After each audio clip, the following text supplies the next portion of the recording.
Comment ça va YouTube? Bienvenue dans un Charrière Jaune un peu spécial puisqu'on va parler d'un sujet très demandé mais un peu tabou qui est l'argent sur YouTube. Alors je préviens tout de suite, je sais que je vais en décevoir certains mais vous ne saurez pas combien je gagne dans cette vidéo. Vous aurez une approximation mais vous aurez pas le chiffre exact tout simplement parce que j'ai une clause de confidentialité avec YouTube qui m'interdit de parler de ça. Je sais qu'il y a des YouTubeurs qui parlent ouvertement de leur salaire mais c'est des YouTubeurs qui sont signés chez des networks et les clauses de confidentialité chez des networks sont très différentes de celles sur YouTube. Pour ceux qui se demandent ce qu'est un network, je vais y venir après. Donc comment ça fonctionne? T'as une chaîne YouTube, tu postes une vidéo et si tout ce qu'il y a dans cette vidéo t'appartient, c'est-à-dire si c'est toi qui as tout filmé, si la musique est libre de droit ou si c'est toi qui l'as composée, bref, si c'est toi qui as tout créé de A à Z et s'il n'y a pas de contenu choquant, tu peux demander à YouTube de la monétiser. N'importe qui, toi maintenant par exemple, prends une vidéo de ton chat en train de chier, tu la mets sur YouTube, tu peux demander la monétisation. Et donc YouTube a un robot qui scanne ta vidéo et qui te dit si pour lui c'est bon ou pas. Alors, si t'as bien les droits de diffusion sur la merde de ton chat.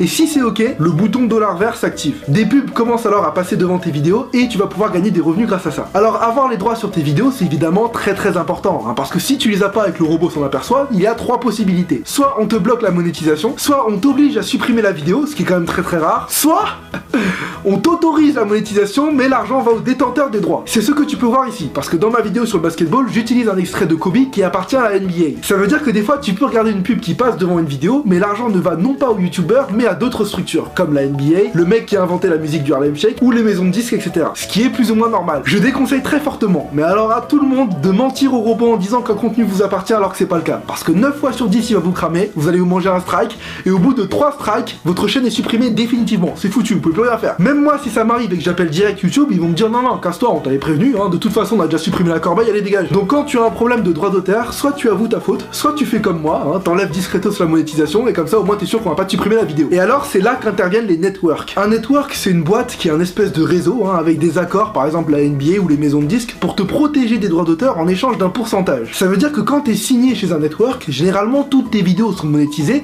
mais le network te prend 10 à 20% de tes revenus. Petit conseil pour les nouveaux youtubeurs, au-delà de 20%, vous vous faites douiller. Par exemple, les youtubeurs gaming sont obligés d'être chez des networks, pour les droits Ubisoft, Ankama, etc. sur les jeux. Moi perso, je préfère rester chez YouTube pour l'instant, parce que la plupart de mes potes ont été escroqués par des networks assez malhonnêtes. Donc là, avec YouTube, au moins, je sais qu'ils vont pas essayer de me niquer. Alors combien tu gagnes sur ton nombre de vues? Ça varie beaucoup selon ton type de vidéo, si c'est du gaming, de l'humour, des tutos beauté, et selon si t'es chez YouTube ou chez un network, mais dans tous les cas, oubliez la légende des 1€ les 1000 vues. Ça c'est un truc que les reportages à la télé tout ça font croire, tellement que les youtubeurs eux-mêmes finissent par se tromper quand ils font le calcul, mais c'est complètement faux. Il n'y a que dans quelques networks très élitistes où tu peux gagner 1€ les 1000 vues, mais chez YouTube et 90% des networks, en humour en tout cas, c'est 1$ les 1000 vues, c'est-à-dire 80 centimes.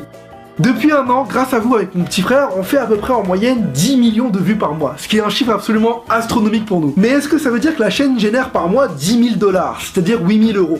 Absolument pas. Donc déjà évidemment ne sont comptabilisées que les vues des vidéos qui sont monétisées. Comme je vous l'ai montré avant, et c'est pareil pour beaucoup de youtubeurs qui ne sont pas chez des networks, j'ai pas mal de problèmes de droits d'auteur parce que je préfère mettre une vidéo de Kobe plutôt que d'illustrer dans le vide. Donc nous on a plus d'un quart de nos vidéos qui ne sont pas monétisées ou monétisées vers d'autres structures. Et ensuite il faut que la pub passe devant. C'est pas parce qu'une vidéo est monétisée que la pub passe forcément devant. C'est aléatoire, généralement ça passe mais des fois non. Et puis enfin tu dois prendre en compte le fait que beaucoup de personnes utilisent Adblock qui bloque non seulement les pubs sur YouTube mais aussi sur tous les autres sites. Et quand tu ne regardes pas la pub, le youtubeur ne touche rien. Donc en vrai la chaîne Le Rire Jaune génère pas du tout et même beaucoup moins que 8 000 € par mois. Mais pour simplifier les calculs, supposons que c'est 8 000. Supposons que toutes les vidéos soient monétisées, que les pubs passent systématiquement devant, et chose complètement utopique, que personne n'ait Adblock. Je ne suis pas du tout en train de dénigrer les personnes qui ont Adblock. Je comprends. T'es avec ta meuf, une fenêtre pop-up random apparaît, une fois sur deux il y a une fesse dedans, t'es pas bien. Donc supposons que c'est 8 000. Sur ces 8 000, il faut payer des impôts. Donc en France, quand tu pratiques une activité qui n'est pas encore référencée comme youtubeur, tu dois tout d'abord te déclarer en auto-entrepreneur, où tu es taxé aux alentours de 23%. Puis une fois que ta chaîne a dépassé le stade des 32 800 € par an, ce qui est notre cas avec Henri, tu dois te déclarer au statut d'entrepreneur, c'est-à-dire monter ta propre société, la société Le Rire Jaune. Et là, avec toutes les charges sociétales, c'est minimum 50% qui partent. Et plus tu gagnes, plus tu seras taxé. Il y a des youtubeurs qui prennent bien tarif. Et sur ceux qui restent, on partage en deux avec Henri. Ça fait donc 2000 nets chacun. Mais comme je vous l'ai expliqué, en vrai, c'est considérablement moins que 2000 et une partie de cet argent part dans le matériel audiovisuel. Vous, le public, et c'est normal, vous voulez toujours de la qualité, du progrès, de la fraîcheur. Donc nous, on doit investir dans des fonds verts, des lumières, des trépieds, boîtier,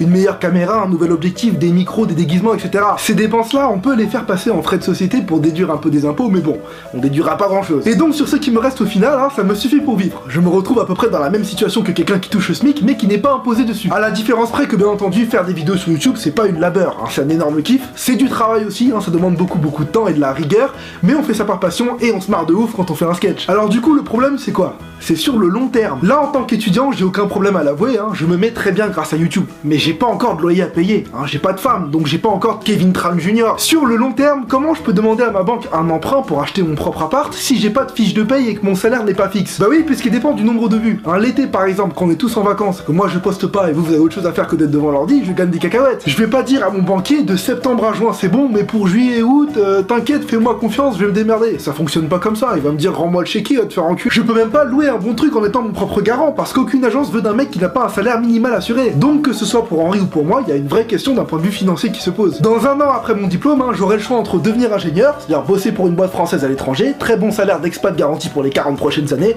où je serai pas taxé 50% avec une retraite de fou, ma villa, ma voiture, ma piscine, ou rester dans ma chambre, continuer à développer le rire jaune parce que je kiffe ça, quitte à gagner moins, être taxé encore plus, et prendre le risque qu'un jour ça marche plus, on sait pas. Évidemment, la décision finale m'appartient, hein, mais votre avis compte également beaucoup pour moi, donc dites-moi dans les commentaires ce que vous feriez à ma place, et si vous avez des conseils, je suis preneur. Mais bon, dans tous les cas, il me faut un diplôme parce que c'est mon parachute. Alors maintenant, imaginez, si nous, avec 10 millions de vues, on arrive à se poser ce genre de questions d'avenir que finalement tout le monde se pose, hein, qu'est-ce que ça doit être pour les youtubeurs qui font un peu moins de vues, qui des fois sont plusieurs aussi sur la même chaîne, et qui surtout n'ont pas d'issue de secours, c'est-à-dire que c'est YouTube ou rien. Bah ils font comme tout le monde, hein, ils ont un petit job à côté, ils vivent sur leurs économies, YouTube essaie d'instaurer un système de dons, et ça arrive que des youtubeurs acceptent des placements de produits. Donc des placements de produits, il y en a partout, hein, à la télé, au ciné, dans tes clips de musique, quand tu regardes tes matchs de foot, mais sur YouTube, ça reste encore, en France en tout cas, très mal vu. Donc toutes les semaines, hein, je reçois 5-6 mails de marques qui me disent, voilà, on te propose tant pour que tu mettes en avant d'autres produits dans ta vidéo, et c'est souvent de bonnes sommes. Et moi perso, je n'ai jamais accepté. Les seuls placements que j'ai fait sur ma chaîne, si on peut appeler ça des placements, hein, c'était pour des t-shirts, et je les ai fait gratuitement, et parce que ça n'incite à rien. Une marque me dit, tiens voilà, hein, si t'aimes bien nos fringues, on t'envoie un t-shirt, c'est à moi que tu le portes dans une vidéo, et tu sais, moi je suis un énorme fan de ces trucs là. Je vais pas refuser d'en avoir un gratos, surtout s'il me plaît, et puis de toute façon, je vais pas faire ma vidéo à poil, donc je dis jamais que le t-shirt est bien, hein. Si vous le remarquez et qu'il vous plaît, vous cherchez sur internet, si vous en avez rien à foutre du vêtement et que vous avez envie de lui pisser dessus, voilà, hein, la vie continue, mais j'ai jamais accepté quelque chose où j'étais payé, hein, tout simplement parce que la plupart des marques refusent que tu fasses ça de façon discrète, ils t'obligent à vendre complètement ton image. Depuis que j'ai joué avec le ballon de basket Spalding de chez Spalding, j'ai atteint un niveau de joueur NBA, c'est pas dingue ça?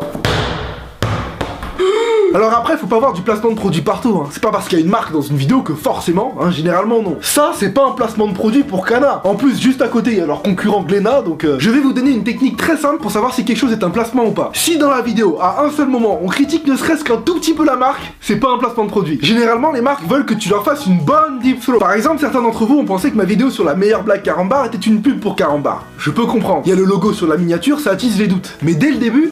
Déjà que les blagues Carambar, c'est pourri, alors si en plus ils rajoutent des animaux... Voilà, c'est très simple à déterminer. Et ça veut pas dire que je ferai jamais de placement rémunéré, hein. Si c'est bien fait, que ça influe pas sur la qualité de la vidéo, que vous rigolez comme s'il n'y avait pas de placement et que vous avez pas l'impression d'avoir été utilisé pour me faire de la thune, je vois pas où est le problème. En plus, il y a une marque que j'aime bien qui pourrait m'offrir des trucs gratuits. Je dis pas ça parce que j'aime les Jordan, ou les Kobe, ou les maillots Team USA, non, pas du tout, mais bon, s'il y a moyen de gratter un peu, et je comprends tout à fait pourquoi vous aimez pas ça. Alors, vous êtes pas sur YouTube pour voir les mêmes procédés de pub que sur les autres médias. Vous êtes là pour voir quelque chose d'authentique, hein, le petit chinois dans sa chambre qui raconte des conneries avec 3 allumettes, voilà, là on est bon. Mais c'est quelque chose qui se fera de plus en plus sur YouTube, hein, et je pense que si c'est pas complètement affreux et ultra visible, si vous en cramez un fait discrètement mais que la vidéo reste bien, hein, dites-vous juste que voilà, ça fait partie du jeu, et peut-être que le youtubeur en a besoin aussi pour continuer ses vidéos, mettez-vous à sa place. Voilà, je pense avoir fait le tour, hein, j'espère vous avoir convaincu que bon, on n'est pas plein aux as quand on fait des vidéos sur YouTube, hein, et c'est pas non plus de l'argent facile, vous vous doutez bien que 5 minutes de vidéo, ça prend pas 5 minutes à faire. Pour une vidéo comme le régime par exemple, ça se compte en centaines d'heures, hein, le tournage, le montage, l'écriture sur plus d'un an, sans compter les 1,4 milliard de pompes qui viennent avec. Évidemment qu'il y aura toujours des petits filous qui arriveront à faire pas mal de vues sans trop se fouler, mais bon, tu sais, des petits filous, il y en a dans tous les domaines. Mais je peux vous assurer que la très grande majorité des youtubeurs qui postent régulièrement et que vous aimez regarder ne font pas ça pour l'argent et travaillent énormément pour que vous soyez toujours divertis. Bien sûr qu'être youtubeur c'est toujours plus facile, hein, que le courageux père de famille qui se réveille à 4 h du matin pour aller à l'usine, porter des gros cartons, etc. pour joindre les deux bouts. Mais tu sais, j'ai envie de dire, être ingénieur c'est pareil, hein, c'est plus facile aussi. Pour plein de taf c'est pareil, je pense que ça sert à rien de comparer ou de rentrer dans une polémique de méritocratie parce qu'on n'en sortirait jamais. Quand j'ai dit à mes potes que je voulais faire une vidéo sur l'argent sur YouTube, on m'a dit non, fais surtout pas ça, c'est tabou, on est en France, les gens sont jaloux, etc. Mais est-ce que c'est si vrai que ça? Est-ce qu'on est vraiment jaloux, hein? Ou est-ce que c'est pas une phrase qu'on balance comme ça à chaque fois sans preuve, ou parce qu'on sait pas le travail qu'il y a derrière chaque truc? Je pense pas que mes abonnés jugent ou pensent comme ça. Enfin, j'espère pas. Et puis pour les personnes qui aiment bien dire sur les réseaux sociaux YouTube money ou rends l'argent aux abonnés, vous comprenez bien que ça n'a pas de sens, hein. Vous ne payez rien pour regarder nos vidéos, on est juste là tous ensemble pour partager, pour rire, c'est une passion. Moi, si je peux vous faire rire quand vous allez mal, c'est bien, mais moi-même quand j'ai le blues, je lis vos commentaires et ça va mieux. C'est comme ça, on communique, on se soutient. Pour moi, YouTube, c'est ça avant tout. Mais quoi qu'il arrive, continuons à travailler dur. La solution à tous nos problèmes se trouve dans le travail et dans le fait qu'il ne faut jamais baisser les bras. Voilà, c'est tout pour ce charrire jaune, hein. Il y aura pas de dessin cette fois-ci parce que je préfère tout mettre dans la dernière vidéo de l'année avant les vacances d'été. Et sinon, comme d'hab, hein, abonnement, réseaux sociaux, histoire qu'on fasse tous l'amour ensemble. Et laissez-moi un commentaire, hein, n'oubliez pas. Et je vous dis à très bientôt pour une prochaine vidéo. Peace!